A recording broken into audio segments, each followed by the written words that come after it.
Welcome, everyone. Today, we are immersing ourselves in one of the biggest televised phenomena of the last, quarter century. Absolutely. We're talking about the reality competition show that didn't just get popular, it completely changed American network television. We're going to be looking at the whole history of the show. We have the source materials on its format, its massive commercial success, and also the evolution it's gone through. And that evolution was often driven by some really high-stakes controversies that, tested the ethical limits of unscripted TV. It's a huge topic. The numbers alone are just staggering. I mean, we're talking about a series that is either in or has just finished its 49th season. That's over 711 episodes. It's so ingrained in our culture now, it's easy to forget it actually started somewhere else entirely. Right. It came from a 1997 Swedish series called Expedition Robinson. So we're really going to look at the power of that original design, how its creator brought it to the American market, and why it became, almost overnight, the blueprint for an entire genre. Okay, let's unpack that blueprint. If you look at all these hours of TV, what are the core, unchanging rules that have kept so many people hooked for so long? What's the secret ingredient? Well, the secret is in its brilliant simplicity. It mixes two different things, survival and social strategy. Okay. The whole mechanism starts with isolation and duress. You take a group of strangers, you strand them in a really remote place. Usually somewhere tropical, right? Historically, yes, for the American version. And right away, they have to deal with the most basic human needs. Finding food, making fire, building some kind of shelter. So that shared struggle is what kicks everything off. It's the engine. That immediate deprivation is what generates all the initial psychological drama. So nature provides the duress, and then the competition provides the conflict. Precisely. The show is built around these regular competitions, and they do two things. First, you have reward challenges, right, where they can win food or tools. Exactly. They test physical things, running, swimming, that kind of stuff, and the winners get items that give them a little break from the survival part of it. But the second type of challenge is much more important. Far more critical. Those are the immunity challenges. They often test, mental skills, puzzles, or just pure endurance. And the winning tribe, or leader the individual, is safe from being voted out that night. And that immunity, that safety, leads right to the core of the whole show, Tribal Council. Tribal Council is the absolute pivotal feature of the game. It's where all the social maneuvering, the alliances, the betrayals, it all comes to a head. So in this progressive elimination, players vote out one of their own tribe mates. Yes, and that continues until the tribes merge into one group. Right. And from that point on, the players who get voted out, they form this very unique body. They become the jury. And the power of that jury is what makes the game so different from anything else. It's the most sophisticated part. The jury's made up of their peers, the very people they voted out. So these are not impartial judges. Not at all. They're emotionally invested. They were removed from the game by the finalists who are now pleading their case. And at the very end, they cast the votes that decide the winner. And what are they voting for? What's the prize? They're voting for the sole survivor, and the grand prize is typically $1 million. Though it has gone higher. It did. We should note the all-winners season, Winners at War, where the prize was doubled to $2 million.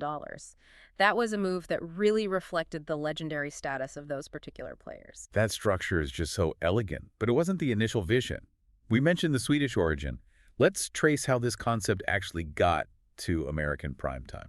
So the original idea came from a British TV producer, a man named Charlie Parsons. He developed it way back in 1994, and he originally called it Castaway. And he pitched it to the BBC. He did, and they rejected it. It wasn't until 3 years later that it found a home in Sweden, premiering as Expedition Robinson in 1997. And that success in Europe proved that the format could actually work. So how did this show, which was, seen as too raw for the BBC, become the glossy, high-production hit that we know? Well, that's where Mark Burnett comes in. He got the American format rights, but he was really critical of that Swedish version. He even called it crude and mean-spirited. So he saw the potential, but knew it needed a total overhaul for the U.S. Exactly. He used his experience from his other show, Eco Challenge, to really enhance the production values, the cinematography, the design of the challenges, the whole feel of it.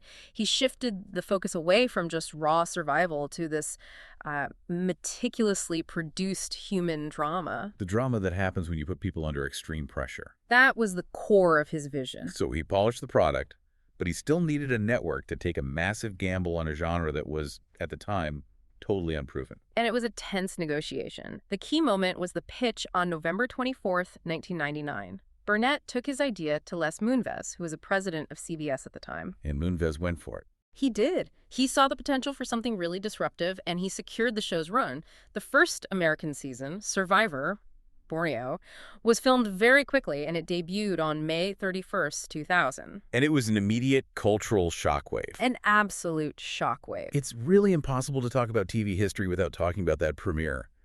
Why is it always cited as the pioneer of American reality competition? I mean, other reality shows existed. Because it wasn't just popular, it was a financial game changer. It was the first reality show to get truly massive, profitable ratings on broadcast television in the U.S. And that success let the network take huge risks with scheduling. That's the real legacy. You have to look at the risk that Kelly Call, who was the CBS VP of scheduling, took. He moved the second season, the Australian Outback, to compete directly against NBC's monster hit Friends. I mean, that move was revolutionary. Friends was considered untouchable. It was an unbelievable risk, but it paid off in a huge way. Survivor not only got massive ratings, during that season, it actually beat Friends in the overall viewership number. Wow.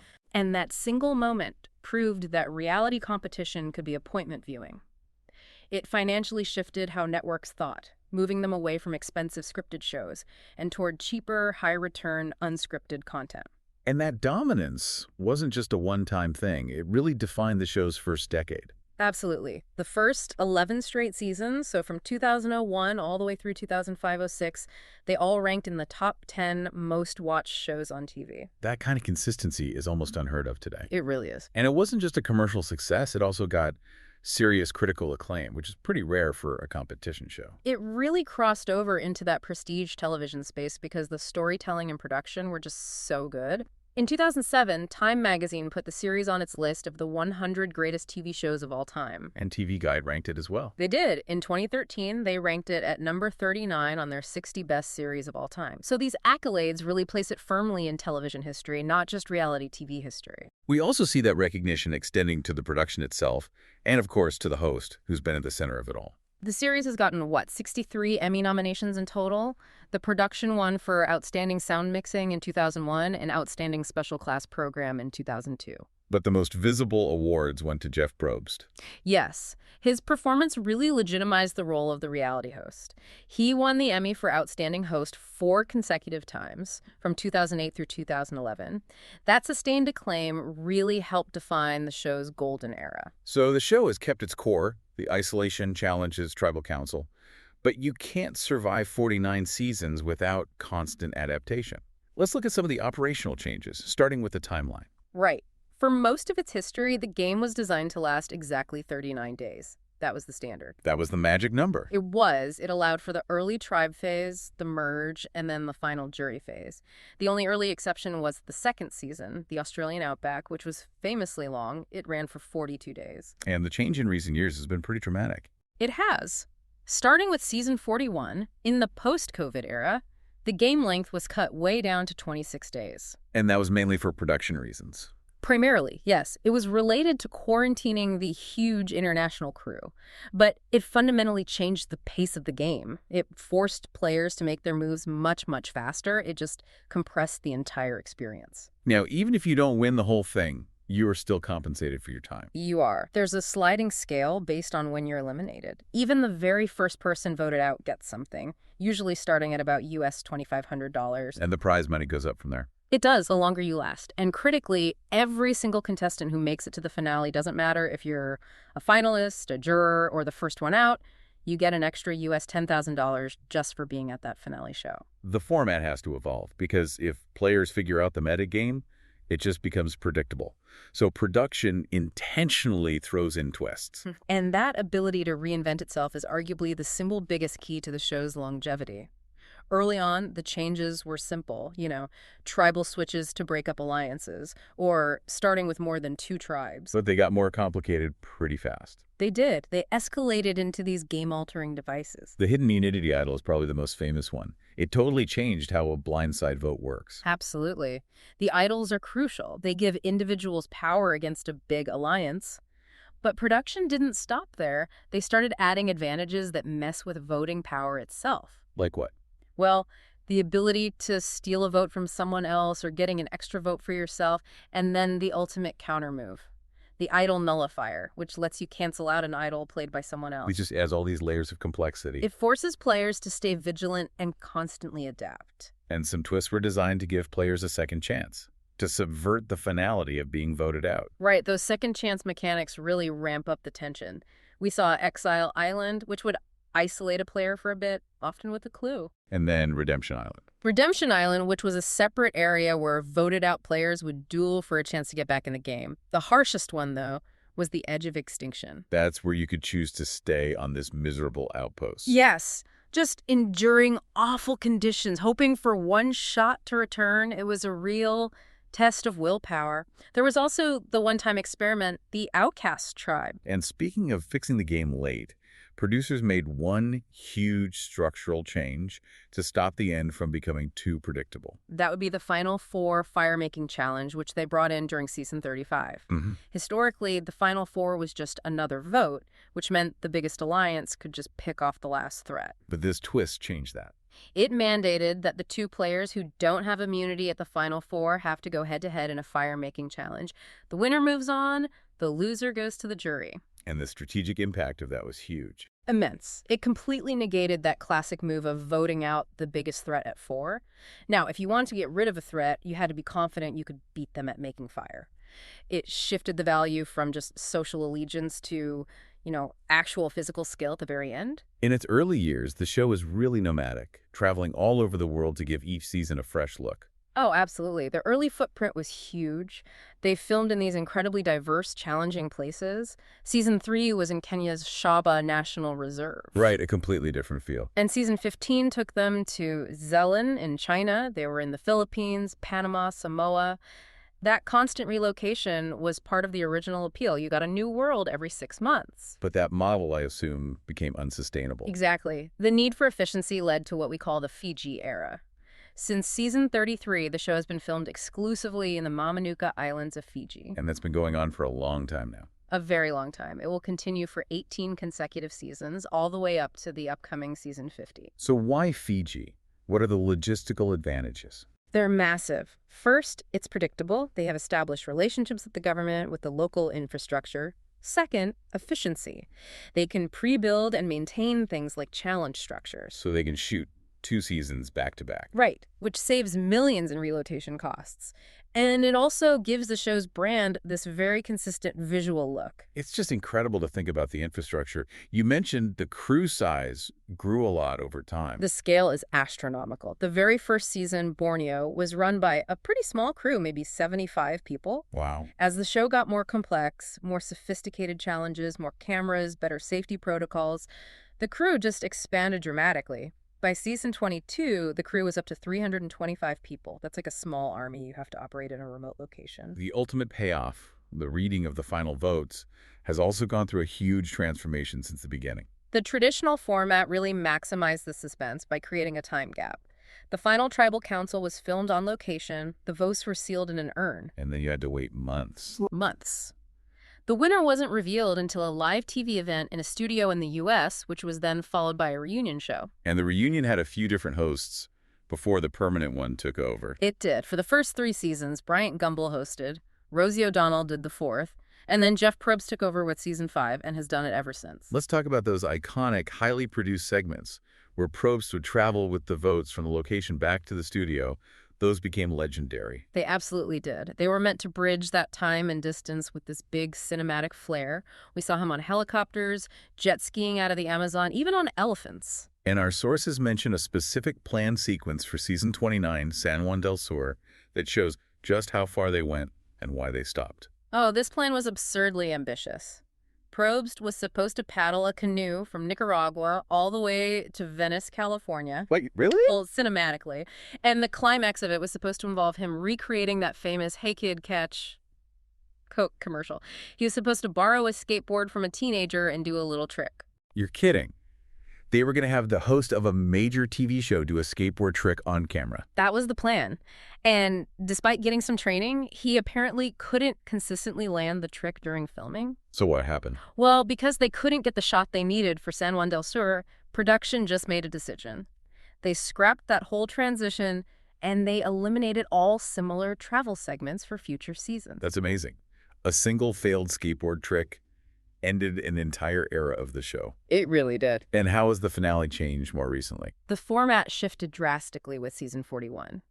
Because of all the uncertainty around live events during the pandemic, they went back to the season 1 model. The winner is revealed right there on location, just moments after the final vote. So no more waiting. No more waiting. And instead of a big live reunion, it's followed by an after-show special, still on the island. The exceptions were the pre-taped Island of the Idols finale and the virtual reunion for Winners at War. The casting process is obviously crucial, getting that right mix of people. But the rules about who is even allowed to apply have changed a lot over the decades. Initially, the rules were surprisingly strict, and it was all because of the format rights. It stated that only U.S. citizens could compete. And that created a really big hurdle for some people. An almost unbelievable one, in at least one documented case, yes. Todd Herzog, who won Survivor, China, was a Canadian-American dual citizen. To follow the rules at the time, he had to renounce his Canadian citizenship just to be on the show. Wow, that's an incredible commitment. It's a testament to how big the prize and the show were. So when did that policy finally change? It changed in mid-2018. After that, Canadian citizens could finally participate. The first one cast under the new rule was Tom Laidlaw on Island of the Idols. It really broadened the applicant pool. And the age requirement also shifted over time. It did. When the show launched, you had to be 21. There was one early exception. Michael Frosty's now was 20. But then in 2008, they dropped the requirement to 18, which brought in some younger strategic players. And then it dropped again. In 2020, it was reduced again down to 16, which signaled they were looking for even younger people with different perspectives. Now, maybe the most significant and discussed change to casting came in 2020, and it was driven by a network-wide mandate on diversity. This was a major intentional effort to address criticism about a lack of inclusion on a lot of reality shows. In 2020, CBS President George Creeks mandated that 50% of participants on all CBS reality shows must be Black, Indigenous, and people of color, or BIPOC. And season 41 was the first to implement that rule. It was. So what was the stated impact of this mandate? Jeff Probst was a huge supporter. He called it one of the most positive and significant changes to the show. The goal was to make sure the cast better reflected the U.S. population, which he argued led to more diverse and authentic stories. And it had an impact on viewership too, right? It did. Interestingly, this change also correlated with a noticeable increase in viewership outside the U.S., suggesting that the broader representation had a global appeal. We do have to note, though, that corporate policies can change, and this one had a specific timeline. And that's the crucial pivot. Our sources say that CBS formally rolled back its diversity, equity, and inclusion policies in April of 2025. Which naturally raises the question about what the cast will look like in the future. Right. And the response from the casting director, Jesse Tannenbaum, was that despite the policy change, quote, nothing's changed from his perspective. He emphasized that they would still strive for a really diverse cast because everybody needs to be represented.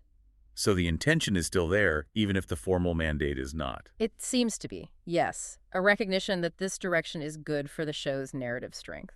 Because the game is designed to force people into these high-stakes dilemmas, the risk of controversy, from legal challenges to serious misconduct, is always there. And this next section requires us to really slow down and address some of the toughest moments in the show's history. The legal challenges started almost immediately. In February 2001, a contestant named Stacy Stillman filed a lawsuit claiming producers had interfered with the vote on Survivor, Borneo. A rigging allegation on the very first season. She claimed that two of her tribe mates, Sean Keniff and Dirk Bin, were persuaded by production to vote her off instead of Rudy Boesch. And were there other alleged errors that had financial consequences? Yes, a complex error during a challenge on Survivor. Africa led to a big financial settlement. During the Final Four, there was a trivia question about which female player had no piercings.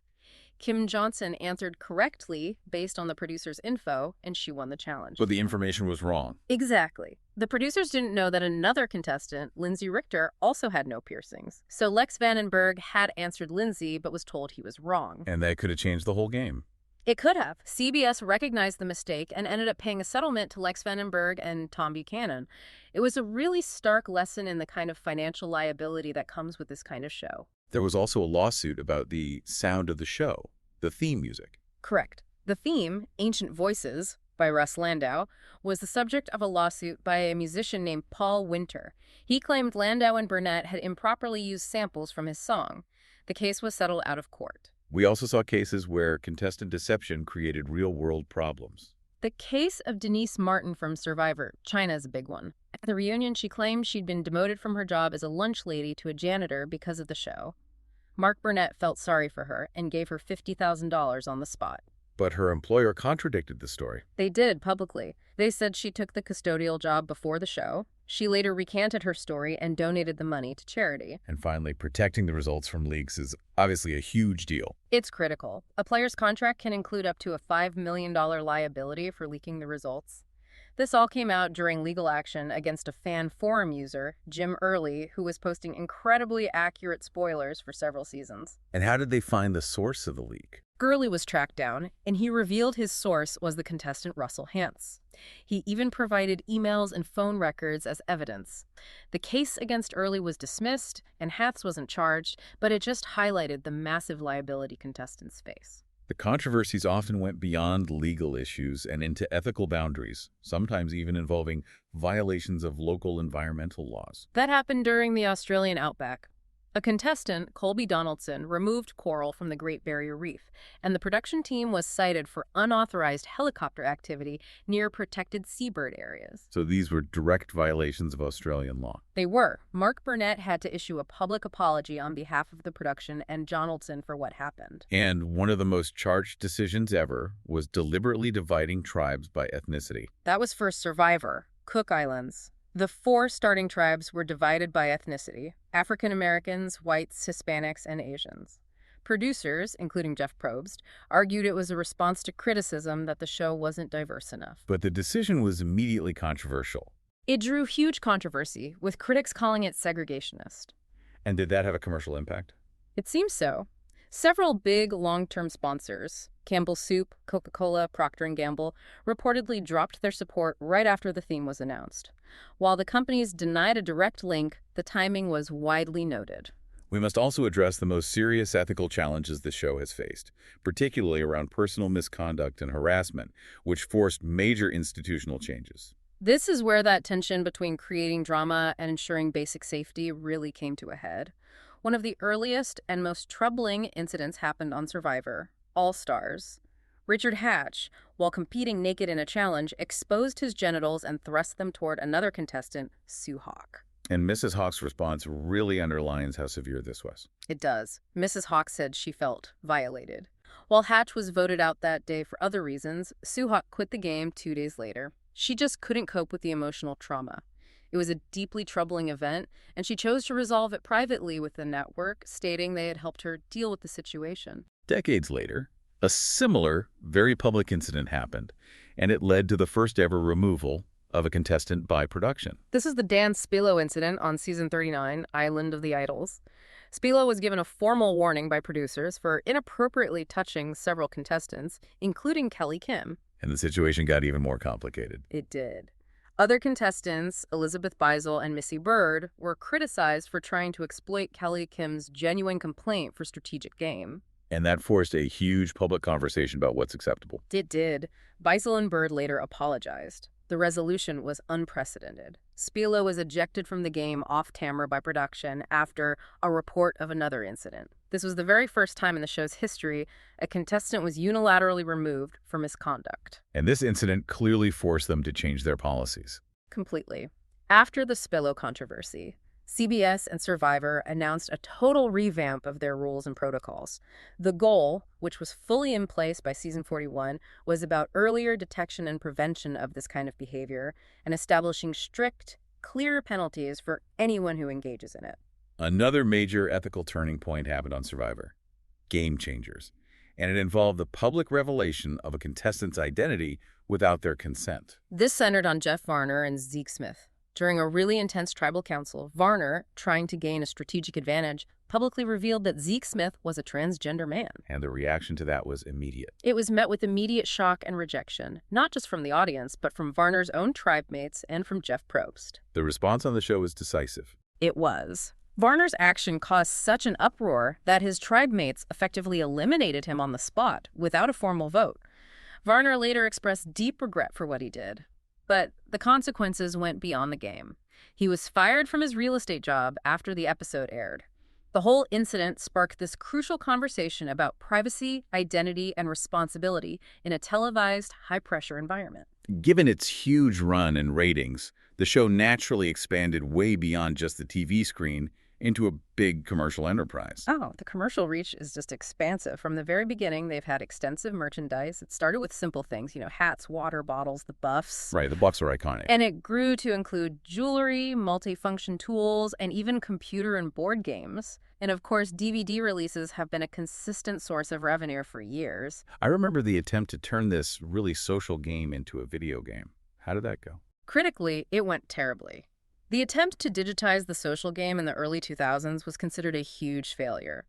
The 2001 PC game, Survivor, the interactive game, was just savaged by critics. GameSpot gave it a 2.0 out of 10 and literally said, don't do it. So not a critical darling, then? Not at all. IGN gave it a 2.4 out of 10, calling it horribly boring and repetitive. It really shows how hard it is to translate unpredictable human interaction into an algorithm. But they're still pursuing gaming today. They are. That early failure didn't stop them. Jeff Probst himself worked with Exploding Kittens to develop a new card game called Survivor.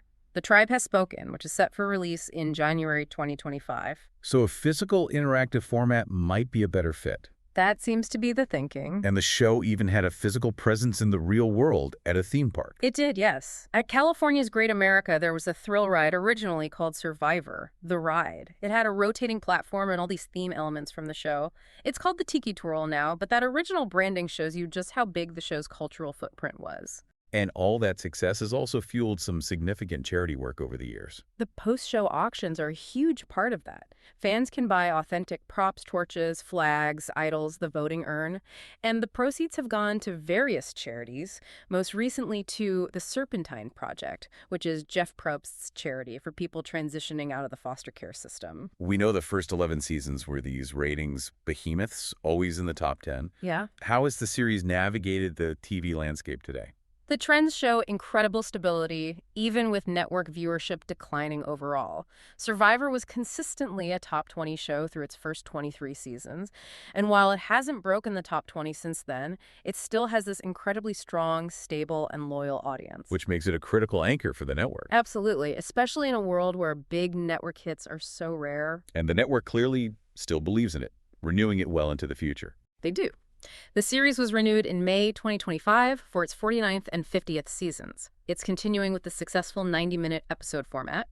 And the upcoming season 50, which is set to premiere February 25, 2026, is subtitled 50, In the Hands of the Fans. Which suggests we might see some returning players. That's the speculation. A big landmark season. Looking back across this whole saga, the creation of a genre, the constant adaptation, the evolution forced by these really serious controversies, it is remarkable that this show, which came from a concept once called crude, has become such an adaptable American institution. It's a profound story of adaptability and also of risk. The show's longevity is completely built on its ability to generate this intense human drama under pressure. The whole foundation of its success came from Mark Burnett refining that human drama element. Which means the success is intrinsically linked to the high-stakes, sometimes dangerous, behavior of the contestants. It is. So, what does this all mean for you, the listener?